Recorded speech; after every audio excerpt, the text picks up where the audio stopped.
নমস্কার দর্শক বন্ধুরা, ইমেজ বেঙ্গল হেলথ কেয়ার অনুষ্ঠানে আপনাদের সকলকে স্বাগত। আতঙ্কের নতুন নাম হলো গুলেনবারি সিনড্রোম। যদিও রাজ্যের স্বাস্থ্য দপ্তর ইতিমধ্যেই জানিয়ে দিয়েছেন যে অযথা গুলেনবারি সিনড্রোম নিয়ে আতঙ্কের কোনো কারণ নেই, কিন্তু আমরা জানি যে মহারাষ্ট্রে এই গুলেনবারি সিনড্রোমে যথেষ্ট মানুষের আক্রান্তের খবর মিলেছে এবং তার পাশাপাশি আমাদের রাজ্যে কিন্তু দুজনের মৃত্যু হয়েছে এই গুলেনবারি সিনড্রোমের প্রকোপে। তাহলে এই গুলেনবারি সিনড্রোম কী, বা এই গুলেনবারি সিনড্রোম হলে তার লক্ষণগুলো কী কী, তার চিকিৎসা কী, এবং তার পাশাপাশি সবথেকে বড় যেটা আজকের দিনে প্রশ্ন, যে গুলেনবারি সিনড্রোম আটকাবার মূল উপায়গুলো কী কী, এই বিষয়গুলো নিয়ে কথা বলতে আজকে আমি এসে উপস্থিত হয়েছি ইনস্টিটিউট অফ নিউরোসায়েন্স কলকাতায়, এবং আমরা আমাদের মধ্যে পেয়েছি বিশিষ্ট নিউরোলজিস্ট ডক্টর চিরঞ্জীব দাসকে। স্যার নমস্কার, আপনাকে ইমেজ বেঙ্গল হেলথ কেয়ারে স্বাগত। গুলেনবারি সিনড্রোম হলো একটা নার্ভের অসুখ। এটা ইউজুয়ালি একটা ইমিউনোলজিক্যাল অসুখ, যেখানে সাধারণত কোনো একটা আপার রেসপিরেটরি ট্র্যাক্ট ইনফেকশন, মানে কোনো সর্দি কাশি বা কোনো জিআই সিমটম, মানে কোনো ডায়রিয়া বা পেট খারাপের 2 থেকে 3 সপ্তাহ পরে সাধারণত কোনো মানুষের হাতে পায়ের কমজোরি সাধারণত পা থেকে শুরু হয়, তারপরে হাতে ইনভলভ করে, ঝিনঝিন শুরু হয়, অবশ বা নামনেস শুরু হয়, ঠিক আছে, এবং এটা আস্তে আস্তে বাড়তে থাকে এবং অনেক সময় পেশেন্ট আর কি বেড রিডেন বা শয্যাশায়ী হয়ে যেতে পারে। আর কিছু কিছু ক্ষেত্রে মানুষ বেশি খারাপ হয়ে গেলে সেটা রেসপিরেটরি মাসেল বা শ্বাসনালীর মাংসপেশিকে ইনভলভ করতে পারে, তখন আমাদের শ্বাসকষ্ট শুরু হয়।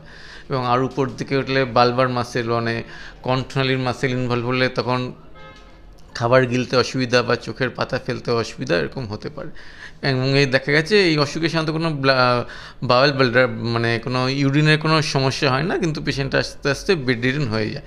সবার ক্ষেত্রেই যে হবে এরকম নয়, যাদের ইনফেকশন হয়েছে খুব রেয়ারলি সাধারণত বলা হয় 1 লাখ মানুষের মধ্যে 1 থেকে 2 জনের মধ্যে হতে পারে, এবং সাধারণত এটা সিজন চেঞ্জের সময় হয়, এবং এটা কোনো নতুন নয়, এটা বহু বছর ধরে এই অসুখটা চলছিল।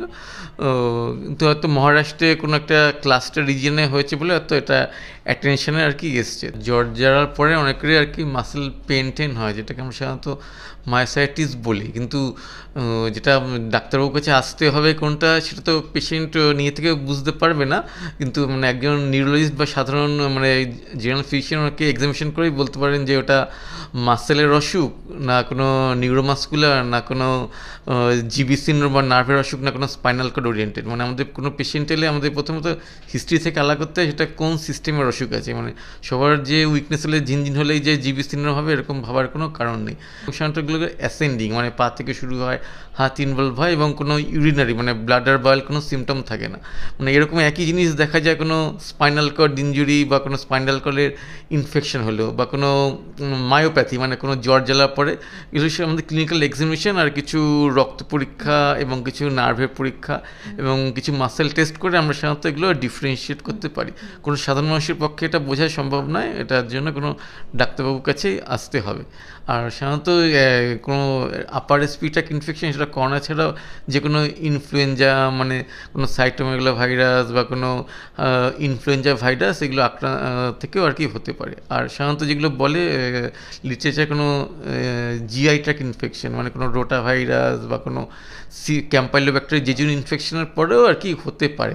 তার মানে সবার হবে এরকম নয়। জিবি সিনড্রোম ছোটো বাচ্চা, নবজাতক থেকে মাঝবয়সী, বৃদ্ধ বয়সী সবার ক্ষেত্রেই হতে পারে।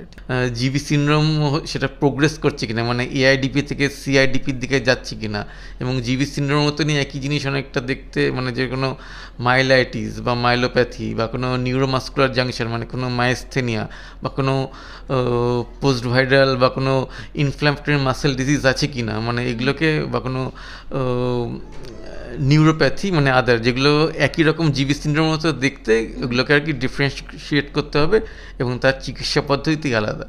ঠিক আছে, মানে এটাই আমাদের একজন নিউরোলজিস্ট বা ফিজিশিয়ান ডাক্তারবাবুর কাজ, মানে জিবি সিনড্রোমের মতন একই রকম প্রেজেন্টেশন কিন্তু জিবি নয়, মানে সেগুলোকে আলাদা করা এবং সেরূপ আর কি চিকিৎসা দিয়ে মানুষটাকে সুস্থ করে দেওয়া। ক্লিনিক্যাল ডায়াগনোসিস ফলোড বাই কিছু ইনভেস্টিগেশন, মানে জিবির জন্য যেহেতু বলা হচ্ছে, মানে আমরা একটা ইলেকট্রোফিজিওলজিক্যাল টেস্ট, মানে সিনড্রোম থাকলে তাদের সবাইকে আমাদের হাসপাতালে মোটামুটি ভর্তি হতে হয়, কারণ ওই পেশেন্টের ডায়াগনোসিস করার জন্য যে পরীক্ষাটা লাগে সিএসএফ স্টাডি, সেটা আউটডোর আউটডোর বেসিসে হয় না, ওটা তো সামান্য রক্ত পরীক্ষা নয়, মানে পিঠের শির দ্বারা থেকে আমরা জল নিয়ে পরীক্ষা করি, যেটা সাধারণত আমাদের কোনো ওটিতে গিয়েই আর কি পরীক্ষাটা করায়। সুতরাং সেটার জন্য আর কি আমাদের অ্যাডমিশন জরুরি। আর তাছাড়া ভর্তি পরে কোনো আদার কোনো ইস্যু আছে কি না তার জন্য একটা সার্ভাইকাল স্পানের এমআর আর কিছু রক্ত পরীক্ষা, মানে রক্তের সিপিকে, থাইরয়েড, এগুলো আর কি দেখা হয়। আর রক্তের পটাশিয়াম, অনেক সময় পটাশিয়াম কমে গেলে আর কি জিবি সিন্ড্রোমের মতন প্রেজেন্টেশন হয়। সুতরাং আমরা যে কোনো জিবি সিন্ড্রোম এলে আমরা সাধারণত ওকে পেশেন্টটাকে ভর্তি হতে বলি এবং তার সাথে কিছু এনসিভিএমজি মানে ইলেকট্রোফিজিক্যাল টেস্ট ফলোড বাই সিএসএফ এগুলো করা হয়। এবং তারপরে চিকিৎসা পদ্ধতির মধ্যে সাধারণত আমরা ওই আইভি, আইজি বা ইন্ট্রাভেনাস ইমিউনোগ্লোবুলিন দেওয়া হয়। বেশিরভাগ মানুষই ইঞ্জেকশনটা পাওয়ার 2 থেকে 3 সপ্তাহের মধ্যে, আর তার সাথে ফিজিওথেরাপি আর কিছু ওষুধপত্র পেলে, ব্যায়াম করলে রিকভারি হতে থাকে। কিছু কিছু মানুষ ওই চিকিৎসা পদ্ধতি পাওয়ার পরে অনেক সময় প্রোগ্রেস করতে থাকে, তখন আমাদের সেকেন্ড লাইনের কথা ভাবতে হয়, যেটা হলো আর কি প্লাজমা এক্সচেঞ্জ, যেটা অনেকটা ডায়ালিসিসের মতনই, ঠিক টিপিক্যাল ডায়ালিসিস না, এখানে প্লাজমাটা আর কি পাল্টানো হয়, যেটা 4 থেকে 5 দিন কয়েকটা সাইকেলে, ঠিক আছে।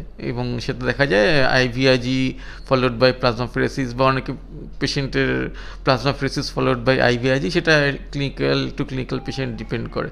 এবং সাধারণত যাদের আইভিআইজি বা প্লাজমাফেরেসিস প্রয়োজন হয় তাদের অনেক পেশেন্টই সাধারণত শ্বাস প্রশ্বাসের গণ্ডগোল হয়, এবং সেই পেশেন্টদের আর কি আমাদের ইনটুবেট করে আর কি ভেন্টিলেটর দিতে হয়।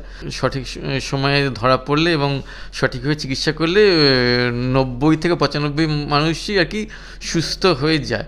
কিছু কিছু যেটা বললাম মানে 5 থেকে 10% মানে এআইডিপি মানে থেকে সিআইডিপির দিকে আর কি চলে যায়।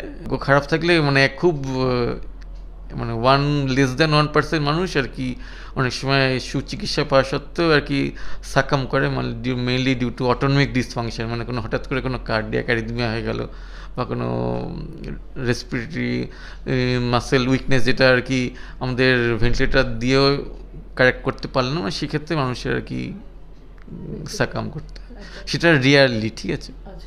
এবার আমি যেটা জানবো যে এই গুলেনবারি সিনড্রোম প্রতিরোধ করার জন্য, যেহেতু চারিদিকে এত সতর্কতা হচ্ছে, এই প্রতিরোধের জন্য আমাদের এই মুহূর্তে কি করণীয়? প্রতিরোধের জন্য যেহেতু এটা জিবি সিনড্রোম সাধারণত কোনো ভাইরাল ইলনেসের পরে হয়, সুতরাং আমি পেশেন্টদেরকে বলবো মানে এই সময়টা যেরকম অন্যান্য করোনার মতন আর কি সতর্কতা না হয়েছিল, মানে মাস্ক ব্যবহার করতে হবে এবং সোশ্যাল ডিস্টেন্সিং ব্যবহার করলেই যথেষ্ট, ঠিক আছে। আর অনেক সময় যেহেতু পেট খারাপের পরে হতে পারে, তো সুতরাং বললো বাইরের ফুড কনজাম্পশন একটু কম করলেই ভালো, এবং গরম বা জল ফুটিয়ে খেলে বা বাইরের জল না খেয়ে মানে বাড়ি থেকে জল ক্যারি করে নিয়ে যাওয়া বা বাইরের ফল টল ওগুলো না খাওয়াই বেটার, যেহেতু এই সময় সিজনাল চেঞ্জের সময় আর কি হচ্ছে। আর অনেক সময় সব পেশেন্টের যে হবে এরকম তো হয় না, কারণ কত মানুষেরই তো আপার রেসপিরেটরি ট্র্যাক্ট ইনফেকশন হচ্ছে, জিআই ইনফেকশন হচ্ছে, সবার তো হয় না। মানে যদি কারো ইমিউন সিস্টেম আর কি নিজের শরীরকে আক্রমণ করে তবে হতে হবে। অনেকটা আর কি ইমিউনোলজিক্যাল অসুখ, মানে এটা কোনো মানুষের হাত নেই, মানে যে প্রিভেন্ট করার মতো উপায় নেই, শুধু আমরা রেসপিরেটরি ইলনেসটাকে আর কি প্রিভেন্ট করতে পারি। আর যদি কারো হয়ে যায় তো সেটা তো হবেই, সেটা আর কি সঠিক চিকিৎসার মাধ্যমেই সেটাকে কারেক্ট করা সম্ভব। প্যাকেটজাত খাদ্যদ্রব্য, যেগুলোতে অনেক সময় ভাইরাস বা ব্যাকটেরিয়া অনেক সময় থেকে থাকতেও পারে, যেগুলো ফ্রোজেন ফুড আমরা বলি, এই সময় সেগুলোর জন্য কি ধরনের সাবধানতা? আমি তো শুধু জিবি সিনড্রোমের জন্য নয়, যে কোনো ইলনেসের জন্যই ওই প্যাকেটজাত দ্রব্য বা ফ্রোজেন জিনিসগুলো অ্যাভয়েড করাই ভালো। সব কিছু খাবার যেগুলো আর কি বাইরে থেকে আমরা আনছি সেগুলো ফুটিয়ে যেরকম নর্মাল বাড়িতে আমরা রান্না করে খাই সেরকম খেলেই হবে। বাইরের কাটা ফল সবজি ব্যবহার না করাই ভালো, এবং জলটা সবসময় ক্যারি করতে হবে, এবং ফুটিয়ে জল খেলে ভালো। বাইরের ওই ট্যাপ ওয়াটারের জল বা কোল্ড ড্রিঙ্কস বা এগুলো যতটা সম্ভব এড়িয়ে চলাই ভালো, মানে এগুলো সবই প্রিভেন্টেবল। গুলেনবারি সিনড্রোম নিয়ে অযথা আতঙ্কিত হবার কোনো কারণ নেই। ডাক্তারবাবুকে অনেক ধন্যবাদ আমাদের এই অনুষ্ঠানে আসার জন্য। আপনারা সকলে সুস্থ থাকুন, ভালো থাকুন, নমস্কার।